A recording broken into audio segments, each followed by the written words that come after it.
They clapped. I swear to God, they clapped. Not because something good had happened, but because my wife just told me, in front of her friends, that she wanted a divorce. Like it was a toast. Like she was announcing a promotion. Finally, one of her friends cheered, raising her glass of Prosecco. Another one laughed so hard she nearly knocked over a candle on our kitchen island. And me?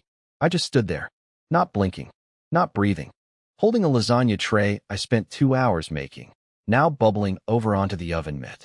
That's the thing people don't tell you about betrayal. It doesn't always come quietly. Sometimes it comes with applause. But here's the part they weren't ready for. I didn't fight it. I didn't argue. I didn't even ask why. Instead, I smiled. I actually smiled. Walked over to the drawer where I'd been keeping them for 3 weeks and handed her the signed divorce papers. The room went dead silent. One of her friends whispered, "Wait, he already had them." Damn right I did. Because this wasn't the beginning of my heartbreak. This was the final scene of a betrayal I'd been watching unfold for months. I just waited for the curtain to drop. Let's rewind. 3 weeks before that humiliating dinner, I was cleaning out my car, something I rarely do, and found a receipt tucked between the seats. Not mine. It was from a rooftop bar I'd never been to. 2 drinks, 1 appetizer, and a note scribbled on the back. Can't wait for next time. Red heart. Now, I'm not a jealous guy by nature. I overthink everything, yes, but I don't jump to conclusions. Still, I turned the receipt over in my hands like it might confess something if I stared long enough.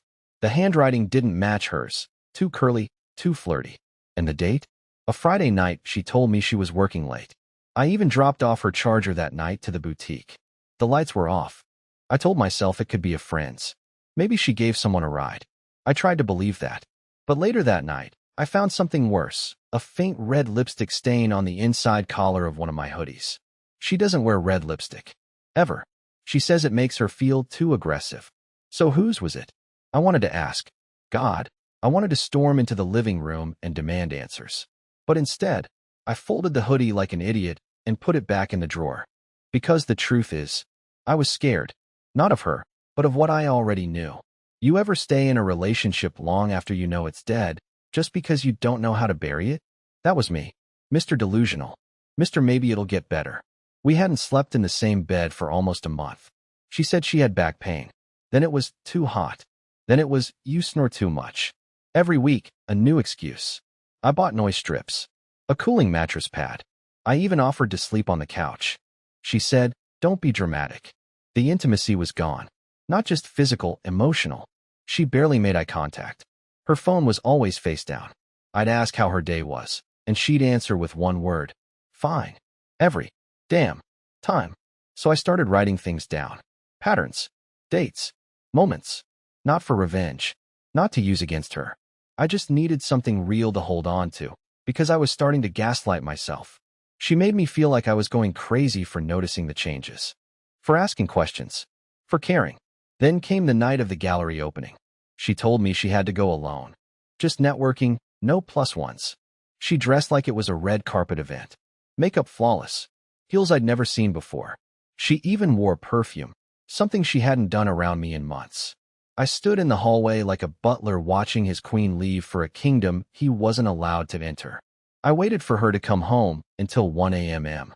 She never texted, never called. When I asked how it went, she shrugged and said, "It was boring." But her dress had glitter on it. Her lipstick was smudged. And there was a man's voice, deep and muffled, on her Instagram story for 0.2 seconds before she deleted it. That's when I called a lawyer. I didn't cry. I didn't scream. I just quietly started building the exit ramp she thought I'd never have the courage to walk down. Because if she was done pretending to love me, I was done pretending not to notice. The night I truly knew something was broken beyond repair didn't involve lipstick or receipts. It involved silence, or at least what was supposed to be silence. She was away on another girl's trip. This one was to Asheville, supposedly.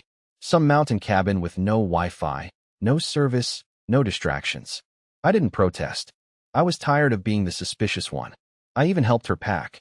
Around 10:40 p.m., my phone buzzed. Voicemail. From her.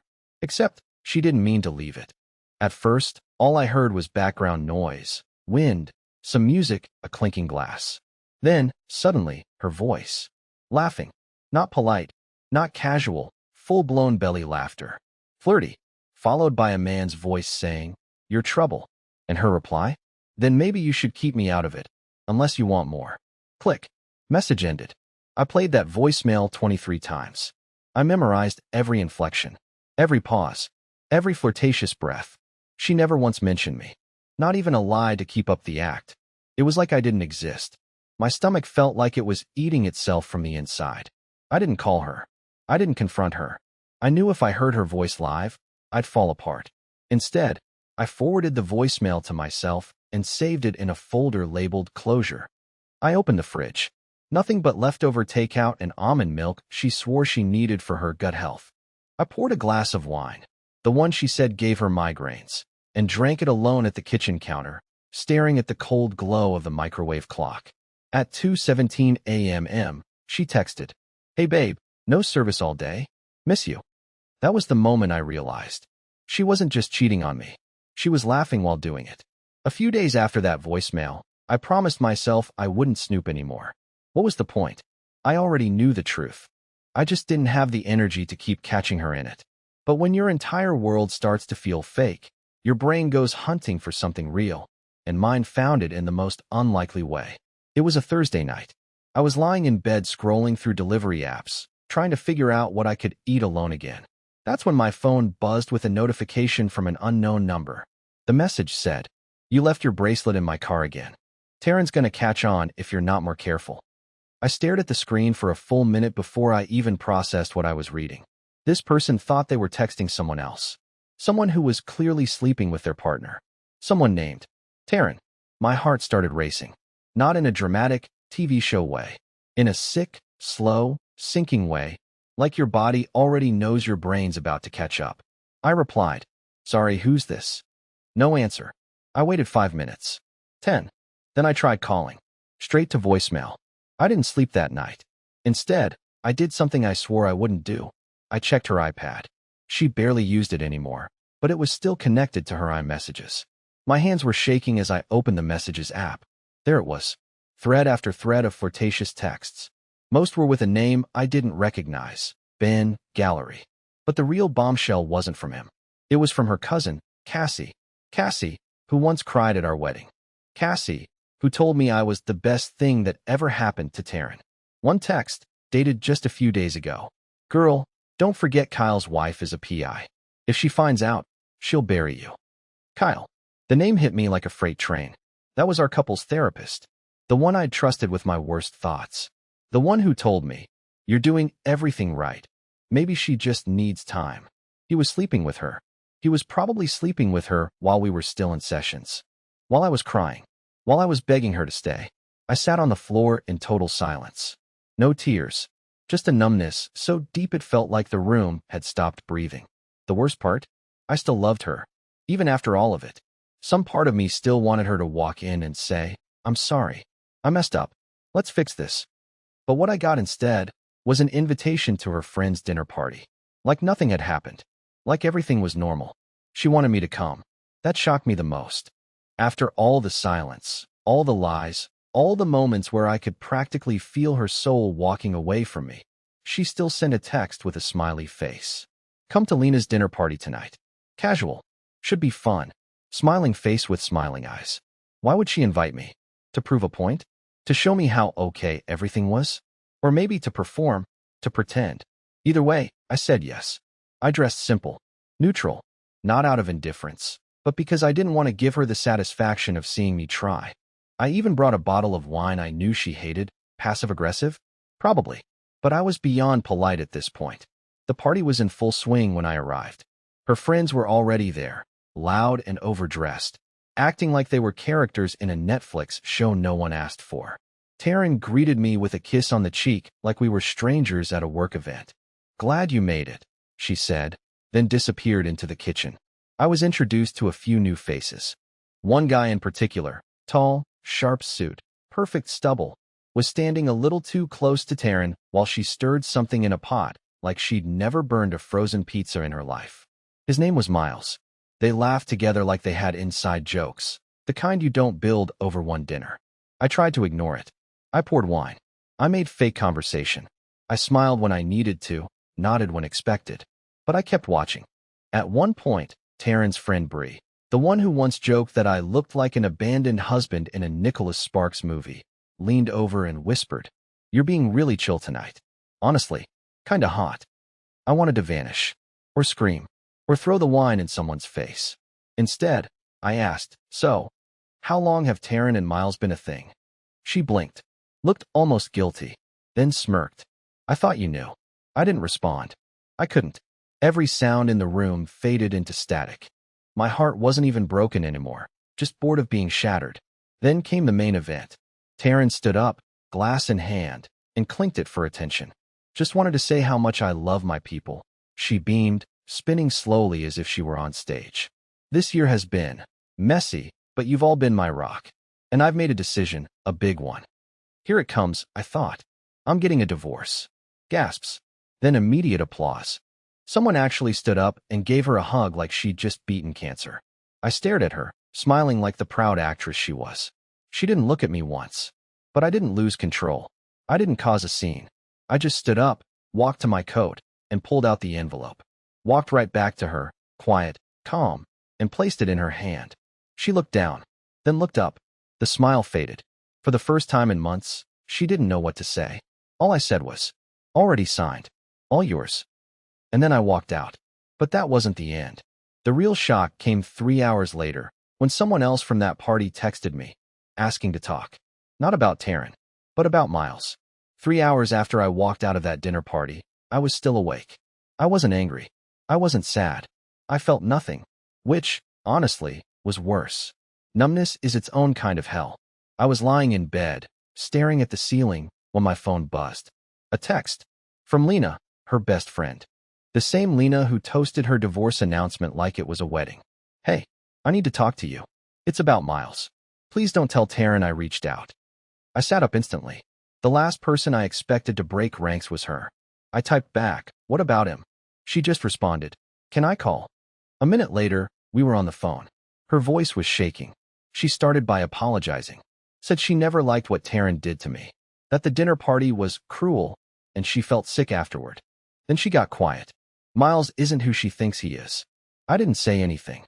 I let her talk. He told everyone he's in commercial real estate. But my cousin works at the city office. His name came up in a fraud investigation. Not just shady business. Like, serious fraud.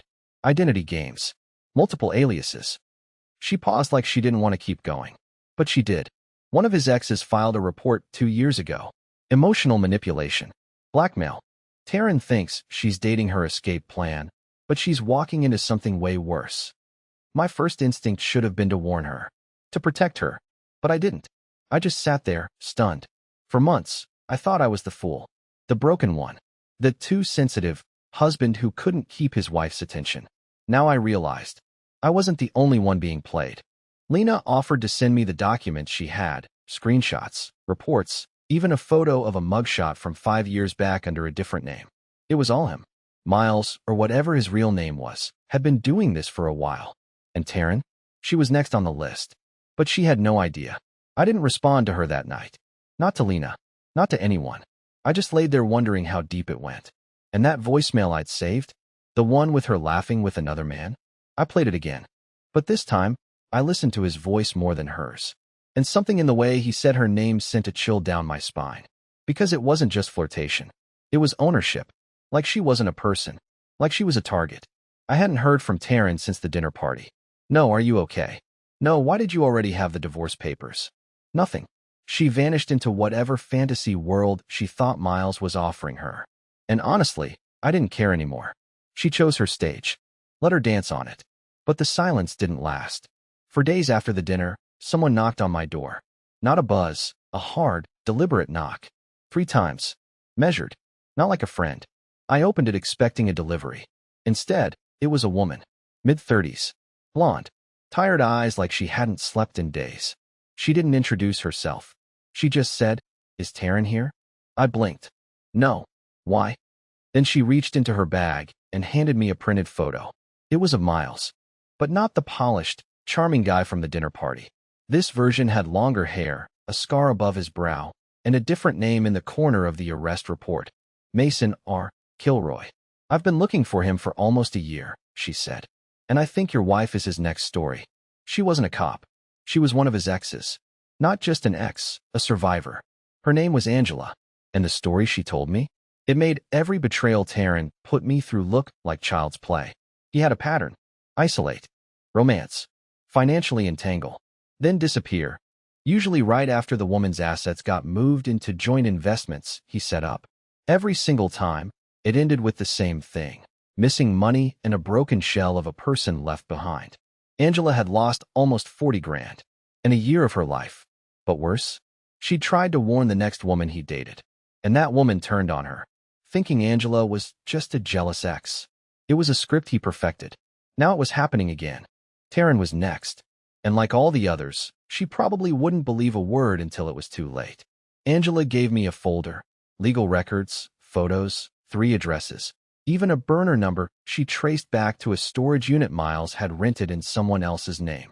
Tell her, she said. Or don't. Just don't let him disappear again. Then she left. I stood in the doorway for a long time, holding the folder in one hand and my phone in the other. I could text Taryn, warn her. But should I? After everything she did? After how hard she worked to humiliate me in front of her friends? She didn't deserve my protection. But maybe she didn't deserve him either. And that thought, that hesitation, it would come back to haunt me. I didn't sleep that night. Angela's folder sat on my table like a loaded weapon. Everything inside it, the photos, the police report, the burner account, all of it pointed to one ugly truth. Miles wasn't just a fraud. He was a predator. And Taryn, for all her betrayal, for all the pain she'd caused, was walking straight into a trap. I didn't want to care. She'd left me emotionally long before she ever said the words. She humiliated me in public. She dismissed my love like it was a phase. But as much as I hated it, I still had a conscience. So I sent the file. No message. No emotion. Just a forwarded folder and a screenshot of Angela's number with a final line. If you don't believe me, maybe talk to someone who's already survived him.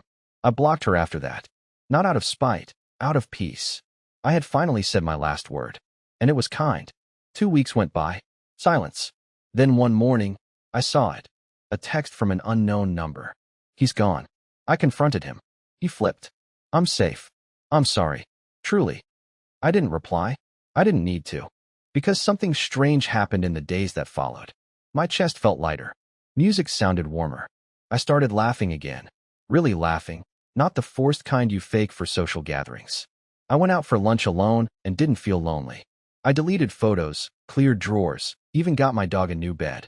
I began to live. Not in spite of her. Not to prove anything. Just for me. And a month later, I met someone. At a bookstore. No drama. No backstory. Just 2 people who reached for the same paperback and laughed about it. We talked about favorite authors, bad coffee, and how neither of us trusted online dating anymore. She didn't know my history. And that was the best part. I got to start over without the weight of being someone's second choice. Without the lies. Without the performance. Just me. Whole. Honest. Enough.